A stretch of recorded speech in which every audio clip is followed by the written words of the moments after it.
कथा आती है धुंधुकारी की। आत्मदेव नाम के ब्राह्मण थे, उनके कोई संतान नहीं थी। तब एक संत ने उनको एक फल दिया और कहा अपनी पत्नी को खिलाना, इससे तुम्हारे घर एक संतान होगी। परंतु उनकी पत्नी ने स्वयं फल नहीं खाया, बांझ गैया को खिला दिया और स्वयं चली गई मायके, ऐसा बहाना बना कि मैं तो अब गर्भवती हूं, माँ के यहाँ रहूंगी, वहीं सेवा कराऊंगी और वहां जब बालक जन्म लेगा तब आऊंगी। और अपनी सहेली के बालक को, जिसने 9 महीने बाद जन्म लिया, उसको अपना पुत्र बना करके घर ले आई। सहेली को बहुत पैसा दे दिया। आत्मदेव जी बड़े प्रसन्न हो गए कि मेरे घर पुत्र हुआ। तभी समाचार मिला कि गौशाला में भी गैया ने भी एक मानवों जैसे बालक को जन्म दिया। आत्मदेव जी ने उसका नाम गोकर्ण रखा और अपने पुत्र का नाम पत्नी के कहने पर धुंधुकारी रखा। बंधुओं देखो, एक बात सुनेंगे, नाम का भी बहुत प्रभाव होता है जीवन पर। प्राचीन काल में हम लोग ब्राह्मण देवताओं से नाम पूछते थे, संतों से, गुरुजनों से बालकों के नाम पूछते थे या बड़े बुजुर्गों से नाम पूछते थे। आजकल गूगल गुरुजी बताते हैं नाम। बच्चों के नामकरण कौन कर रहे हैं? गूगल जी करते हैं। अब बिसौली का तो नहीं पता, बड़े शहरों में आप चले जाओ, बालक का जन्म होते ही जैसे जो अक्षर आएगा, ए अक्षर आया तो गूगल पे डाल देते हैं boys name from letter A, फिर नाम बताते हैं बहुत सारे। अब जो जनरेशन आ रही है ना, उनका, हम लोगों के, हमसे बड़े लोग जो यहां बैठे हैं, हम लोगों का नामकरण तो आचार्यों ने, ब्राह्मणों ने, संतों ने किया या हमारे बड़े बुजुर्गों ने किया। पर अब जो जनरेशन आ रही है उनका नामकरण गूगल गुरुजी करते हैं। इसीलिए वो 3 साल के होते ही उनको वही चाहिए, इंटरनेट ही चाहिए, वो अपने गुरुजी के पास ही भागते हैं, फोन ही चाहिए उनको।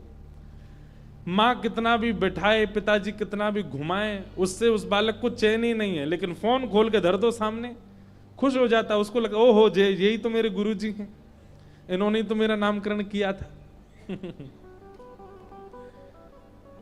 अब भी बदलाव हो सकता है, चाहे 1 वर्ष प्रतीक्षा करनी पड़े, पर नामकरण अपने बालकों का किसी आचार्य से, गुरु से या ब्राह्मण से ही करवाओ। और नहीं मिले तो फिर अपने घर के बड़े बुजुर्गों से कोई नाम पूछ के रखो। नाम से आप देख रहे हैं पूरा जीवन परिवर्तित होता है नाम से। नाम पर ही पूरा जीवन चलता है। और केवल जीवन नहीं चलता, आपके जाने के बाद भी नाम ही रह जाएगा संसार में। आपकी 3 पीढ़ियां तक जब हम पितृ बन जाएंगे, हम लोग भी जब चले जाएंगे, तो पिंडदान आदि भी हमारे नाम से ही किया जाएगा। नाम कब तक चलता है? इसलिए भैया, नाम सबसे पहला संस्कार शुद्ध होना चाहिए, नामकरण संस्कार। नाम बहुत अच्छा सा रखो, सोच समझ के रखो, गुरु आचार्यों से पूछ के रखो।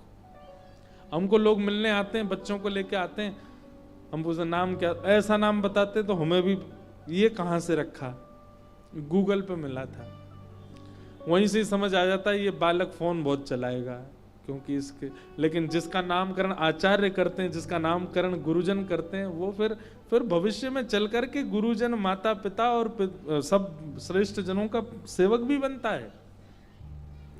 ये सब बातें सुनने में थोड़ी हास्यपद लगती हैं, पर इनकी गहराइयों को आप समझ नहीं रहे हैं।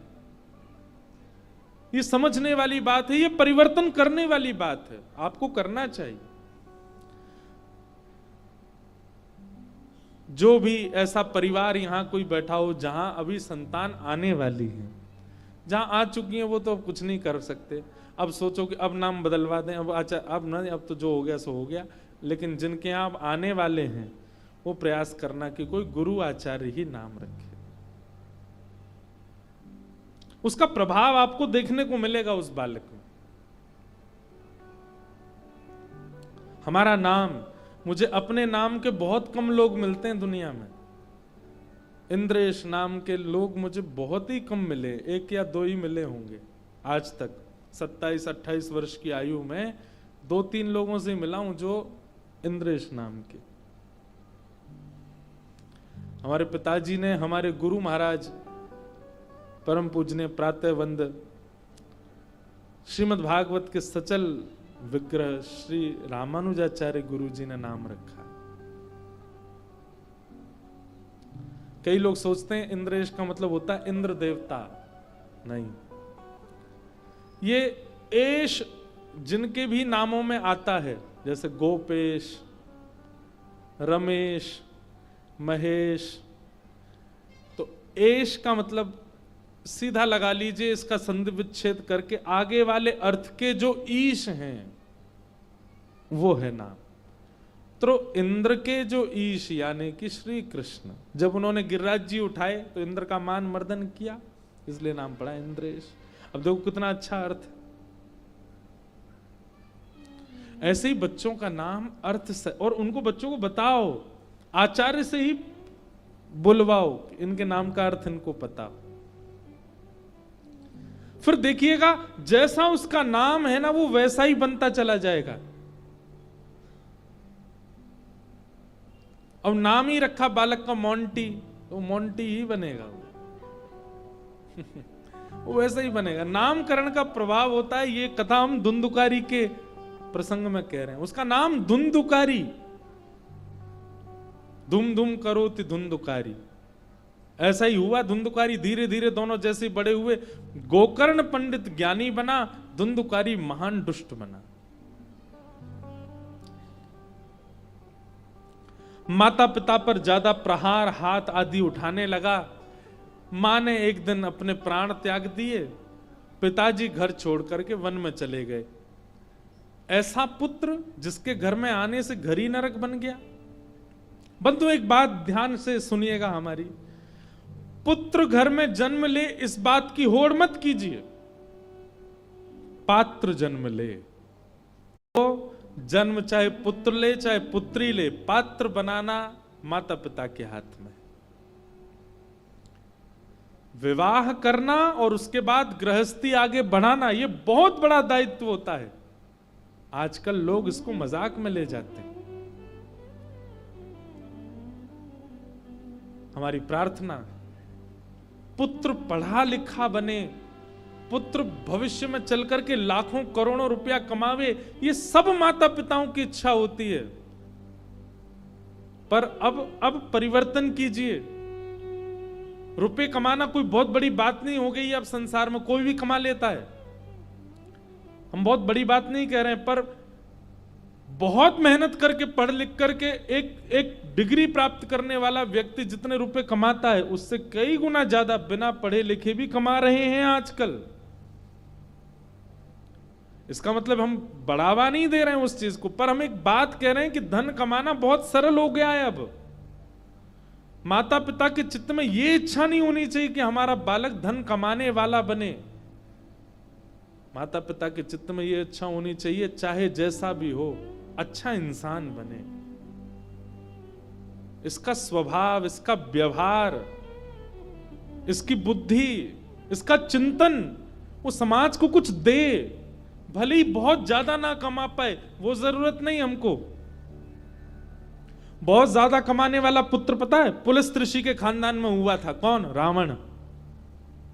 उसने तो इतना कमाया कि पूरी नगरी सोने की बना दी, और इतना ऐश्वर्य कमाया कि कुबेर भी उसके यहां पर झाड़ू पोंछा करने आ जाते हैं।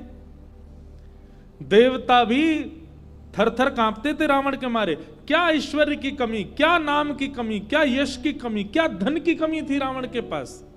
वो सब कुछ था रावण के पास जो आज का व्यक्ति चाहता है कि जीवन में मुझे मिले, पर चरित्र अच्छा नहीं था। और चरित्र अच्छा ना होने की वजह से लाखों वर्षों से हर दशहरा पर रावण जलाया जाता है। इसलिए भैया कि माता पिता ये संकल्प लीजिए कि हमारी पुत्री या पुत्र एजुकेशन में आगे जाए, खूब बढ़िया स्कूल कॉलेज यूनिवर्सिटी में पढ़े, अच्छी बात, लेकिन नहीं बन पाए एजुकेशन में आगे, नहीं पढ़ पाए अच्छी यूनिवर्सिटी कॉलेज में, तो कम से कम अच्छा इंसान बने, व्यक्तित्व अच्छा हो उसका। अरे बड़े बड़े शहरों में तो एक गलत चीज सिखाई जा रही है, पता है क्या? बच्चों को बोलते हैं चतुर नहीं बनोगे तो संसार तुम्हारा फायदा उठा लेगी, तुम चंट चालाक नहीं होगे। अरे कितने विवाह टूट रहे हैं, किस लिए? क्यों विवाह नहीं करना उससे? वो लड़की बहुत सीधी है, इतनी सीधी लड़की नहीं चाहिए हमको, उस लड़के से विवाह क्यों? अरे नहीं, बहुत ज्यादा ही सरल है। ये कलयुग का प्रभाव है कि आपको सीधे लोग, सच्चे लोग, सरल लोग, सहज लोग अच्छे नहीं लग रहे हैं। अब ये लगता है कि संसार में रहने के लिए चतुर होना बहुत जरूरी है, स्मार्ट होना बहुत जरूरी है। एक बात हमारी बहुत ध्यान से सुनिएगा और इसी बात के साथ आज की कथा को विराम देंगे। जितने चतुर बनोगे, जितने स्मार्ट बनोगे, जितने ज्यादा बुद्धिमान और जितने ज्यादा संसार की हर चीज को जानने वाले बन जाओगे, आप संसार के प्रिय बन जाओगे। लेकिन आप जितने सरल, जितने सहज, जितने प्रिय, जितने डाउन टू अर्थ, जितने दीन बनोगे, उतने ज्यादा ठाकुर जी के प्रिय रहोगे। आपके हाथ में संसार का प्रिय बनना है कि ठाकुर जी का? संसार उसी से प्रेम करता है जो बहुत चतुर है, लेकिन ठाकुर जी उसी से प्रेम करते हैं जो बहुत भोला है, बहुत सरल है, बहुत सहज है। आप कहते हैं कि भाई चतुराई बहुत जरूरी, नहीं तो संसार आपका दुरुपयोग कर। अरे आप सरल बन के तो देखो, कोई आपके साथ छल करने आएगा तो ठाकुर जी आड़े आ जाएंगे सामने, ये सीधा है, इसका तुम दुरुपयोग थोड़ी कर सकते हो, हम साथ खड़े। इसलिए भैया हमारे बालक एक व्यक्ति अच्छे बने, ऐसा प्रयास करो। धुंधुकारी की वजह से गोकर्ण जी आत्मदेव जी वन में चले गए, गोकर्ण जी ने ज्ञान उपदेश किया, धुंधुकारी मर करके प्रेत बना। माता पिता से बैर करने वाला बालक निश्चित है कि वो प्रेत बनेगा। भूत बनने के भी कुछ लक्षण हैं, कल की कथा में बताएंगे हम। ऐसे कौन कौन से कर्म हैं जिनको करने से व्यक्ति मरने के बाद चाहे लाख कोशिश कर ली हो लेकिन वो भूत ही बनेगा। उनमें से एक लक्षण आज ही सुन लो, जो माता पिता पर कभी दुर्वचन बोल चुका है, जो माता पिता को कभी अपना अनहित चाहने वाले समझ करके उनके प्रति दुर्भाव रख चुका है। एक बात कहें, इस कलिकाल में कई जगह ऐसा भी देखने को मिला है कि माता पिता ने कुछ किया ऐसा जिसकी वजह से बालक के साथ अनित हुई। माता पिता ने ही कृपा करके आपको इस संसार में भेजा है, इसलिए कहीं ना कहीं आप उनके ऋणी हो। चाहे वो आपको उतनी प्रायोरिटी ना दें, फिर भी उनके प्रति कभी दुर्भाव आपके चित्त में नहीं आना चाहिए, नहीं तो मृत्यु के पश्चात थोड़ी देर के लिए सही प्रेत बनना पड़ेगा। और धुंधुकारी के साथ वही हो। धुंधुकारी ने तो बहुत कुछ किया था जिसकी वजह से वो प्रेत बने। गोकर्ण जी महाराज ने अनेक प्रयास किए लेकिन धुंधुकारी प्रेत योनि से मुक्त नहीं हुए। तब सूर्य भगवान ने गोकर्ण जी महाराज को कहा, इतना भयानक प्रेत योनि में पड़ा हुआ व्यक्ति भी मुक्त हो सकता है केवल एक उपाय से। किससे? भागवत की कथा से। श्रीमद् भागवत की कथा। आपको लग रहा है कि यहां कल से इतने लोग कथा बिसौली के सुनेंगे, बदायूं के सुनेंगे, बरेली के आके सुनेंगे, पर नहीं, ये जितना रिक्त स्थान है, जितनी भी खाली वायु स्थान, यहां कितनी प्रेतात्माएं, कितने कितने छोटे छोटे जीव हमारे व्यास मंच पे बैठते ही यहां विराजमान हो गए होंगे, जो ना जाने कब से प्रतीक्षा कर रहे थे कि कब यहां कथा हो और कब हम उस कथा को सुनकर के मुक्त हो जाएं। इस सप्ताह यज्ञ से जीवित मानव का कल्याण तो होता ही है, परंतु जो जीवित नहीं है और कितने जन्मों से ना जाने प्रेत योनियों में पड़े हैं, वह भी मुक्त होते हैं। हमने तो कितनी बार कथाओं में अनुभव किया है, प्रेत योनि से मुक्त होते हुए अनुभव किया है। केवल यहां जीवित लोग नहीं, ना जाने कितनी अचेतन अदृश्य जीवात्माएं भी इस कथा पंडाल में होंगी, जो कथा सुन रही होंगी, तो 7 दिन बाद वो मुक्त हो जाएंगे। भागवत जी में वर्णन है इस बात का। भागवत जी की कथा होते ही धुंधुकारी प्रेत योनि से मुक्त होकर के भगवत धाम को प्रस्थान कर गए। बोलो श्रीमद् भागवत महापुराण की। इस प्रकार भागवत जी का महात्म्य सुनाया गया। उन महात्मा को हम प्रणाम करते हैं और पुनश्च आज प्रथम दिन बहुत विलंब से आने के लिए फिर क्षमा प्रार्थी हैं।